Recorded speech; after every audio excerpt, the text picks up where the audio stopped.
Voilà donc shalom et shalom encore une fois de plus ce matin. Nous vous bénissons dans le nom de Jésus. Que notre Dieu soit béni et que notre Dieu soit glorifié pour ce grand moment que le Seigneur nous accorde. Nous vous saluons tous dans le nom de Jésus. Vous êtes en train de suivre Café avec Jésus, un programme de la chambre de prière avec votre frère Eddie Kadima. Merci d'être fidèle à ce programme.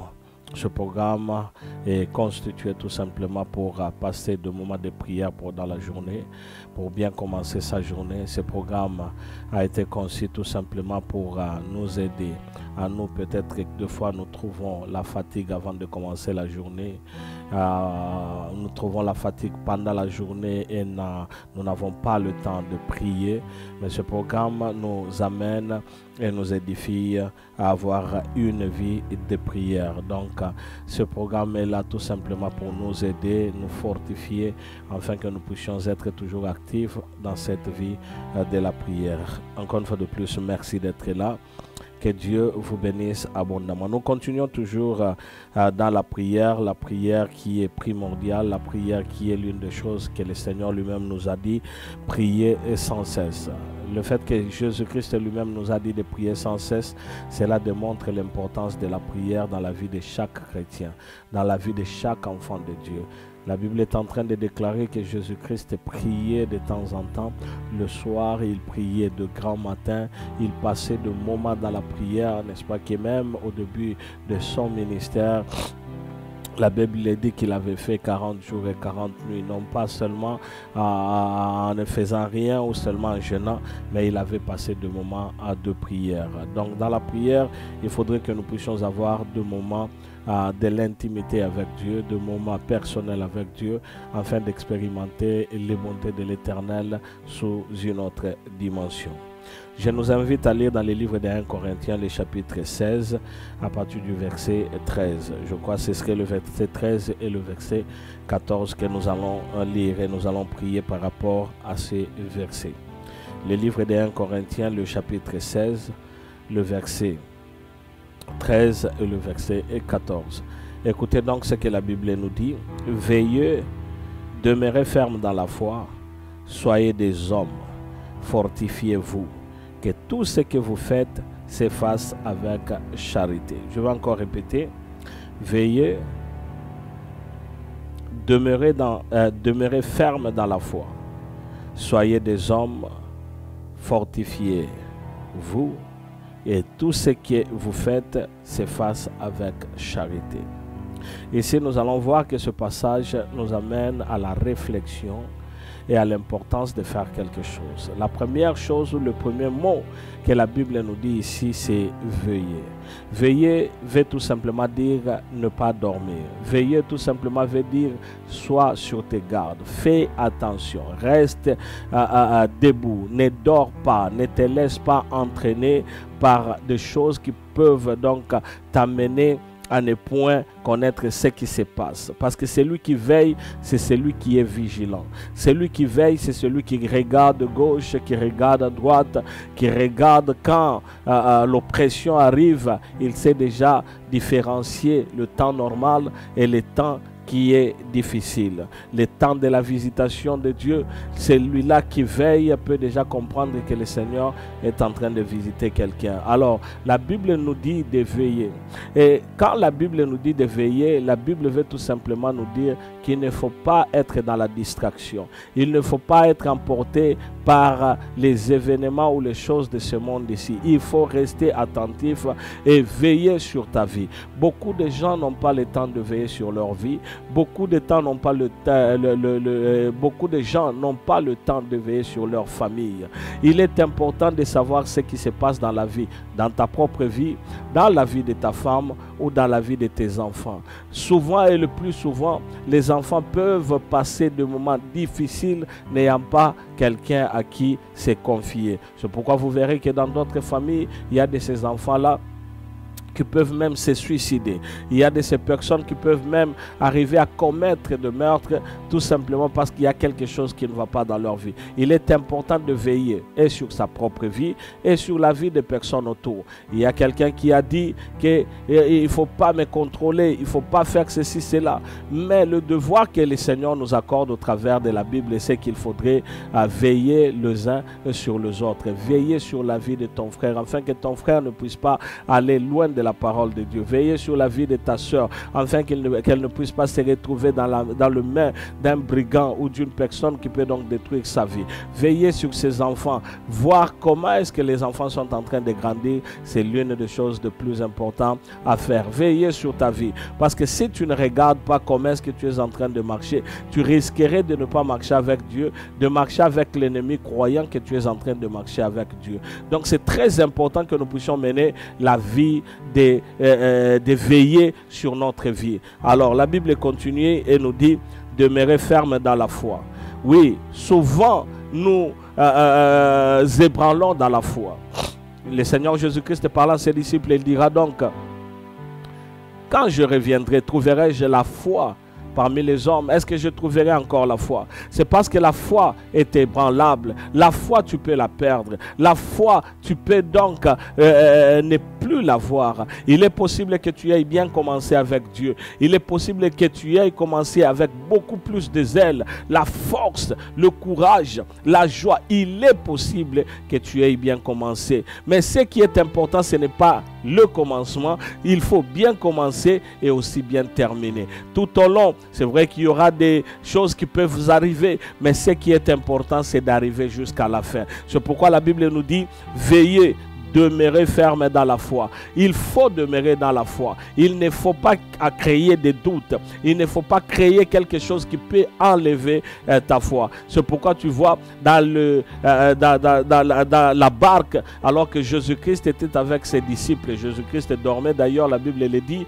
que ses disciples, voyant qu'il y avait beaucoup de choses qui se faisaient et ils allaient faire naufrage, ils ont commencé à s'inquiéter. Ils ont perdu la foi, car Jésus-Christ avait dit qu'il faut aller, que nous allons sur l'autre bord. Mais voilà, en cours de route, il y a des choses qui se passent. C'est la vie d'ailleurs, l'exemple de la vie de tout un chacun de nous. Le Seigneur nous a dit que nous serons de l'autre côté. Nous serons avec lui dans l'éternité. Mais pendant le temps que nous sommes en train de vivre, il y a de ces choses qui arrivent. Ces disciples étaient en train déjà de se dire: nous allons trouver la mort. Quand ils sont allés vers Jésus-Christ, Jésus-Christ a dit: homme de peu de foi, homme de peu de foi, vous n'avez pas de foi. Donc il est possible de perdre sa foi. Il est possible d'être avec Jésus-Christ, mais de perdre sa foi. Écoutez mon bien-aimé, la Bible nous dit de veiller sur nous-mêmes, de veiller sur nos vies, de veiller sur nos enfants, de veiller sur nos parents, sur nos frères et sœurs,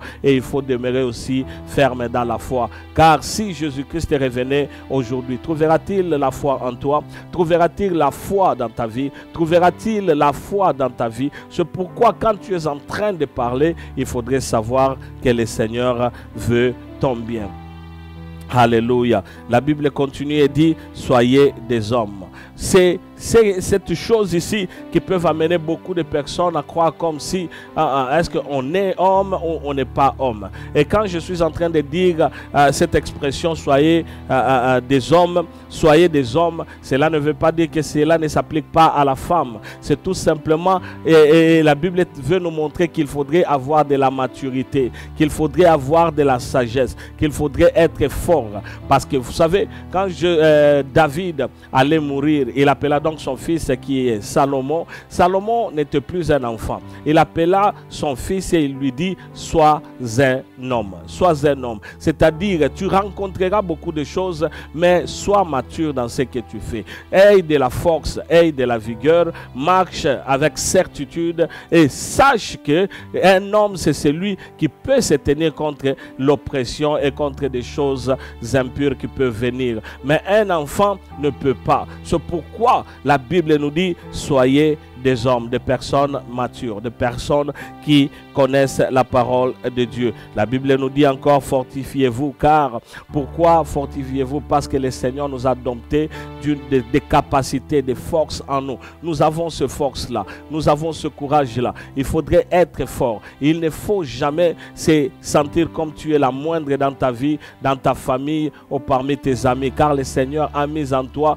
tout ce qu'il faut, les capacités. Il a mis en toi tout ce qu'il faut afin que tu puisses te démarquer de tout cela qui ne sont pas avec notre Dieu.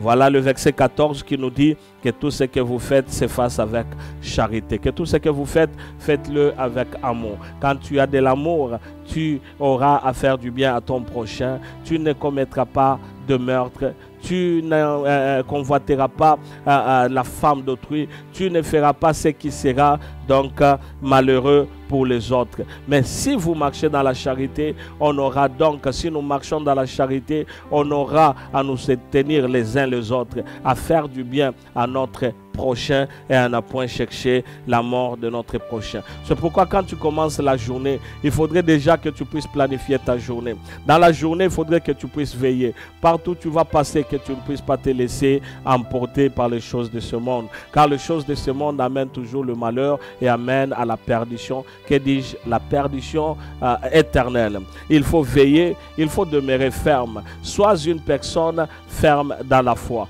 Sais et connais la parole de Dieu et reste attaché à cette parole, à des promesses que le Seigneur a faites. Sache-le que ces promesses s'accompliront et s'accompliront donc parfaitement. Il faudrait ne pas oublier d'être homme, c'est-à-dire avoir la maturité. Un homme mature, ce n'est pas celui qui cherche des querelles. Un homme mature, ce n'est pas celui qui cherche la division, qui cherche le trouble. Ce n'est pas celui qui va d'une église à une autre, Non, un homme mature, c'est celui-là qui marche toujours avec nous. Que Dieu vous bénisse abondamment. Donc le Seigneur nous dit, fortifiez-vous, que tout ce que vous faites se fasse avec charité. Donc nous sommes appelés à marcher dans la charité, à vivre dans la charité, à être des hommes et des femmes qui vivent toujours dans la charité. Que notre Dieu vous bénisse. Nous allons prier par rapport à cette parole dans le livre des 1 Corinthiens, le chapitre 16, à partir du verset 13 jusqu'au verset donc 14. Que notre Dieu vous bénisse abondamment. Nous allons prier. Seigneur Dieu de gloire, nous venons vers toi. Bien-aimé, quand tu es en train de prier, j'aimerais que tu puisses prier afin que tu sois un homme ou une femme qui veille sur toutes choses. Car le diable peut utiliser un endroit, peut utiliser un voisin, peut utiliser quelque chose afin de te faire tomber ou de t'écrouler, d'amener le malheur dans ta vie. Alors il faudrait que tu puisses veiller pour que tu puisses arriver jusqu'à la fin. Je l'avais bien dit au commencement, j'avais dit que quand tu commences avec Dieu, il faudrait continuer avec Dieu afin que la fin puisse justifier ce que tu faisais. Alors tu es en train de prier que tu sois un homme qui veille, car si tu passais ton temps à dormir, tu ne verras pas ce que le diable est en train de mijoter derrière ton dos. Tu ne verras pas ce que le diable est en train de planifier contre toi et contre ta famille. Alors quand nous sommes en train de prier, soyons des hommes et des femmes qui prient fortement, qui prient avec courage, qui prient avec la joie, qui prient, et que le Seigneur puisse accomplir sa grâce. Prions tous au nom de Jésus. Mon Dieu, mon roi, nous venons vers toi en ce jour, alors que tu nous accordes une journée si merveilleuse, une journée pas comme les autres, une journée, Seigneur Dieu de gloire, remplie de tes bontés, remplie de ta joie. Seigneur, nous revenons vers toi afin de rendre gloire à ton nom. Alors que ta parole, oui, ta parole dans le livre des 1 Corinthiens, le chapitre 16, le verset 13, tout au début, ta parole nous dit veiller. Nous voulons être des hommes et des femmes qui veillent sur nos vies, qui veillent sur notre vie chrétienne, qui veillent à notre relation avec toi, qui veillent, Seigneur Dieu de gloire, à notre intimité avec toi. Que rien dans ce monde ici ne puisse nous détourner de notre relation. C'est pourquoi, Seigneur, nous prions afin que nous puissions être des hommes et des femmes qui sont des sentinelles, qui veillent, qui sont en train de guetter, qui regardent et qui voient si le danger arrive ou le mal arrive, afin que nous puissions déjà nous tenir et connaissant ce qui va se passer, on va mieux, Seigneur Dieu de gloire, nous tenir contre la situation. Père, nous venons vers toi. En ces jours, nous reconnaissons que ta parole nous le dit clairement, de pouvoir veiller. Nous voulons être des hommes et des femmes qui veillent, des hommes et des femmes qui veillent sur leur vie. Nous voulons veiller, Seigneur Dieu de gloire,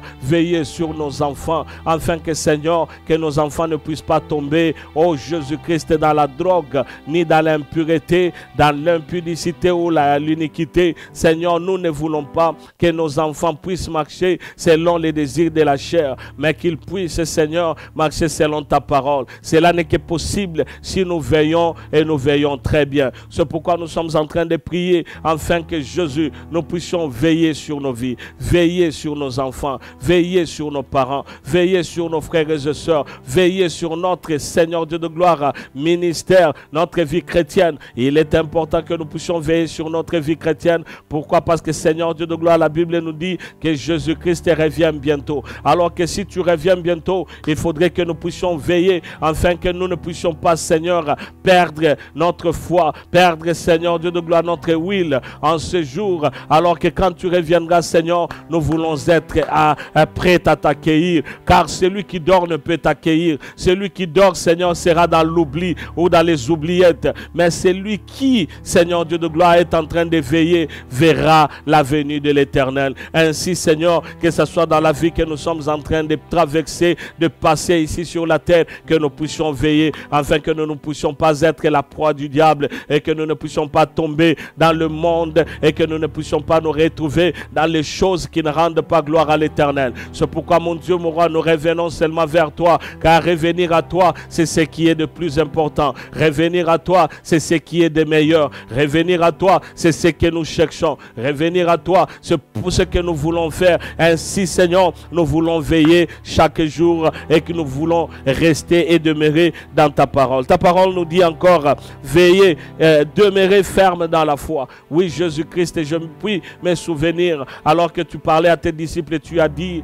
oh, si vous avez la foi comme un grain de sénévé, vous direz à cette montagne de place-toi et jette-toi dans la mer. Éternel, mon Dieu, la foi, c'est ce que nous voulons. Or, Seigneur, sans la foi, la Bible nous dit clairement qu'il est impossible de donner la joie à l'Éternel. Il est difficile, il est impossible de plaire à l'Éternel. C'est pourquoi, mon Dieu, mon roi, en ce matin, nous venons, Seigneur, afin que nous puissions être des hommes et des femmes de foi, que nous puissions avoir la foi en ta parole, qui est d'ailleurs notre basique, le sous-baissement de notre vie chrétienne. Nous voulons avoir foi en toi, nous voulons, Seigneur, avoir foi en ta parole, avoir foi, Seigneur Dieu de gloire, en toutes les promesses que toi tu nous as faites, que ce que toi tu as dit s'accomplira et s'accomplira sûrement. Parmi d'autres tant de promesses que tu nous as faites, tu as dit, Seigneur, que tu reviendras. Voici, Seigneur, quand tu reviendras, nous voulons à ce que tu puisses nous trouver dans la foi, vivant dans la foi, que nous ne puissions pas être ébranlables et que ce monde ne puisse pas nous tourmenter au point de perdre, Seigneur Dieu de gloire, notre foi en Jésus-Christ. C'est pourquoi nous prions, car vous avez dit que nous puissions demeurer dans la foi. Nous voulons demeurer dans la foi. Seigneur, nous voulons vivre dans la foi. Nous voulons être des hommes et des femmes qui vivent par la foi, car la foi, c'est ce qui nous caractérise et qui nous fait voir que réellement nous sommes tes enfants. Car Jésus-Christ, toi, tu as dit quelque chose. Nous voulons, Seigneur, croire en cette parole et nous voulons vivre selon cette parole. Mon Dieu, mon roi, pour que cela aille de l'avant, pour que cela soit notre vie, nous avons besoin de ton assistance et de l'aide du Saint-Esprit. Mon bien-aimé, quand tu es en train de prier, prie réellement. Soit cette personne qui désire la foi dans sa vie, soit cette personne qui désire voir la main de Dieu dans sa vie, soit cette personne qui cherche la main de l'Éternel dans sa vie. C'est pourquoi quand tu es en train de prier, prie avec autorité, prie avec joie. Sache-le que toute parole que tu fais sortir, il y a un Dieu, le Dieu de Nazareth, le Seigneur Jésus-Christ, il est en train de nous écouter. C'est pourquoi quand tu es en train de prier, demande que tu aies la foi. La foi est très importante. La foi foi, c'est ce qui nous fait vivre.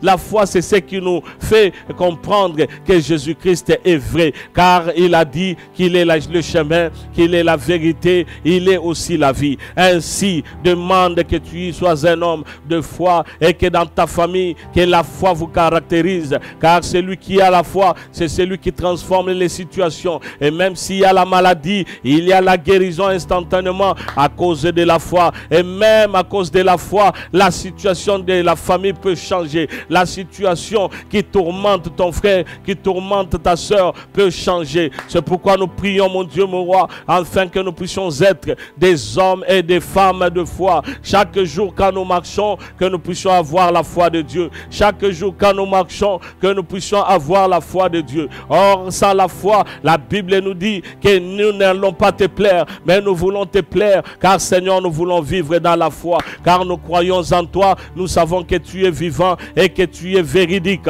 C'est pourquoi, mon Dieu, mon roi, quand nous marchons, nous nous tenons toujours devant ton trône. Laisse que, Seigneur, que nous puissions être des hommes et des femmes de foi dans le nom de Jésus. Ta parole continue et nous dit, soyez des hommes. Nous devrions avoir la maturité. Bien-aimé, demande la maturité de Dieu, parce qu'il y a de ces hommes qui peuvent avoir 30, 40 et voire même 50 et 60 ans, mais ces personnes ne sont pas matures, n'ont pas la maturité. Ils vivent comme des gamins, ils vivent comme des enfants. Mais je prie que ce ne soit pas ton cas. C'est pourquoi tu vas demander, Seigneur, je voudrais avoir la maturité en résoudant, en solvant le problème, que j'ai la maturité dans la situation dans ma maison, que j'ai la maturité de la manière dont je suis en train de parler, que j'ai la maturité de la manière dont je suis en train de vivre, que je sois dans la maturité, car la maturité, c'est ce que le Seigneur veut. Notre Dieu est mature et nous devrions être des matures. Or, celui qui est mature, c'est celui qui a le Fils, celui qui a Dieu en lui. Alors, demande que tu puisses mener une vie de maturité et que tu sois mature dans ta vie, dans le nom de Jésus. Alléluia. Oui, Éternel, désormais nous prions. Nous voulons, Seigneur, vivre dans la maturité. Or, la maturité, c'est toi, Éternel. Ainsi, donne-nous les capacités d'être des hommes et des femmes affermis dans ta parole. Car, Seigneur, en connaissant ta parole, c'est cette parole qui nous donne la maturité. Car la Bible dit que c'est dans ta parole, Seigneur, que nous avons la connaissance. Et ceux qui sont en train de périr, ils n'ont pas ta parole. C'est pourquoi ta parole dit que là où il n'y a pas des enseignements, là où il n'y a pas des informations, il y a la perdition. Il y a donc des personnes qui sont en train de périr. Mais mon Dieu, mon roi, nous demandons afin que nous puissions mener une vie de maturité. Jésus-Christ, pour que cela soit, nous avons besoin de toi en nous. Nous voulons, Seigneur, que tu puisses te manifester. Car, Seigneur, nous t'avions déjà reçu dans notre vie, mais nous voulons, Seigneur, que tu puisses te manifester à l'aide du Saint-Esprit. Car c'est ton esprit qui illumine nos cœurs. Ton esprit nous aide à marcher conformément à ta parole. Nous voulons de ton esprit. Nous voulons ton esprit à nous. Nous voulons vivre avec ton esprit. Nous voulons marcher avec ton esprit. Que ton esprit nous amène à la réussite, à la prospérité, à la grandeur, à la joie, à la paix. Car Jésus-Christ, sans toi, nous ne pouvons rien. Mais puisque nous te demandons d'être là, agis selon que bon te semble. Aide mon frère, aide ma soeur, pour que nous puissions bien grandir nos enfants. Nous avons besoin de la maturité spirituelle. Pour que nous puissions, Seigneur, nous démarquer de ce monde, nous avons besoin de la maturité spirituelle. Et c'est ce que nous voulons pour nous, mais aussi pour nos enfants. C'est ce que nous voulons pour nous, pour nos frères et sœurs, afin que Jésus, de la manière dont nous sommes en train de vivre, que nous soyons des hommes et des femmes affermis à cause de ta parole. Et ta parole nous dit de nous fortifier.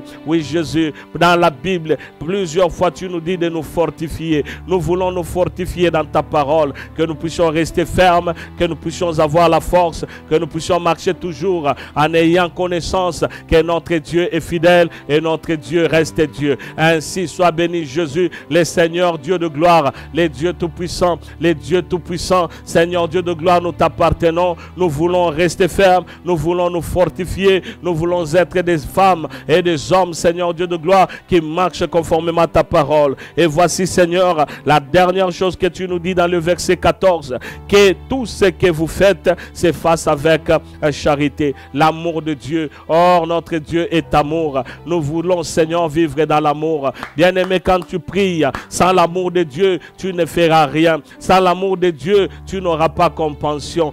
Sans l'amour de Dieu, tu ne peux pas vivre. Sans l'amour de Dieu, tu ne réussiras pas. Seigneur, nous te demandons, oui mon Dieu, la compassion de Dieu, la charité de Dieu, l'amour. Seigneur, quand nous t'avons toi en nous, c'est alors que nous allons manifester l'amour envers notre frère, envers notre sœur, dans tout ce que nous sommes en train de faire, et nous ne ferons pas du mal à notre prochain. C'est pourquoi, Seigneur, nous voulons, quand nous sortons, que nous puissions être des hommes et des femmes qui vivent dans la charité, dans l'amour de Dieu, l'amour béni de Dieu. Seigneur, que cet amour nous caractérise et que cet amour soit notre partage dans le nom de Jésus-Christ. Que cet amour soit notre partage. C'est pourquoi nous te demandons, mon Dieu, que tu puisses te manifester et que tu puisses te glorifier, parce que tu es le Dieu Tout-Puissant, le Seigneur des Seigneurs, le Roi de gloire, l'agneau de Dieu. Nous t'avons, Seigneur. C'est pourquoi nous accrochons à toi, car Seigneur, nous savons que toi, nous, Seigneur, nous allons faire la différence.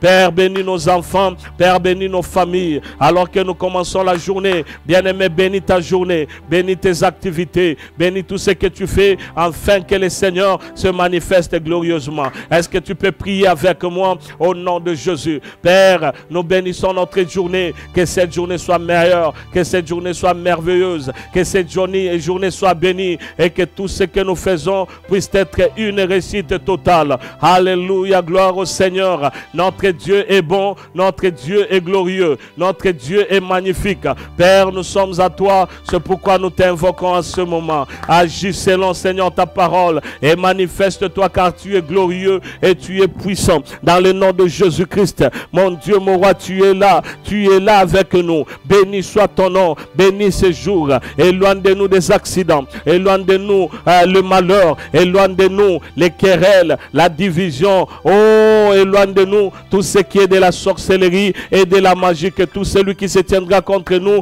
te rencontre dans notre vie, parce que Seigneur, ce n'est plus que nous qui nous vivons, c'est toi qui vis en nous. Or, celui qui viendra contre nous n'aura pas affaire à nous, il aura affaire à toi, notre Dieu. Père, nous sommes en train de prier pour que tes bénédictions remplissent tes enfants et que ton nom soit glorifié, parce que c'est toi que nous voulons, et puisque nous te voulons, nous avons besoin de ta main, de ta puissance et de ta joie, de ta grandeur, car tu vis au nom de Jésus-Christ. Éternel, sois élevé, éternel, sois élevé, éternel, sois élevé pour cette meilleure journée. Béni soit ton nom, ô Jésus-Christ, que cette journée soit remplie de ton nom et que ton nom se glorifie, parce que c'est toi que nous voulons. Mon Dieu, bénis nos enfants, bénis nos frères et sœurs, bénis nos activités, bénis partout où nous serons, partout où nous irons. Seigneur, manifeste-toi, car c'est toi que nous voulons, dans le nom de Jésus. Sois béni, Elohim, parce que tu es le Dieu Tout-Puissant. Que tous ceux qui ne confessent pas ton nom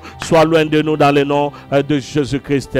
Alléluia, notre Dieu est bon. Que notre Dieu soit béni. Merci, Seigneur, pour cette grande journée, et surtout merci pour ta présence qui nous accompagne, au nom de Jésus. Amen. Amen. Que notre Dieu vous bénisse, chers bien-aimés, parce que le Seigneur est meilleur, le Seigneur est merveilleux. Il t'a béni, il a béni ta journée. Continue toujours à persévérer dans le Seigneur, car le Seigneur veut ton bien, dans le nom de Jésus. Nous nous retrouvons encore demain matin, et grâce au Seigneur, nous continuerons. Nous n'allons pas nous lasser. Nous allons être des hommes et des femmes qui prient à chaque moment. Soyez tous bénis au nom de Jésus. Amen. Amen. Amen.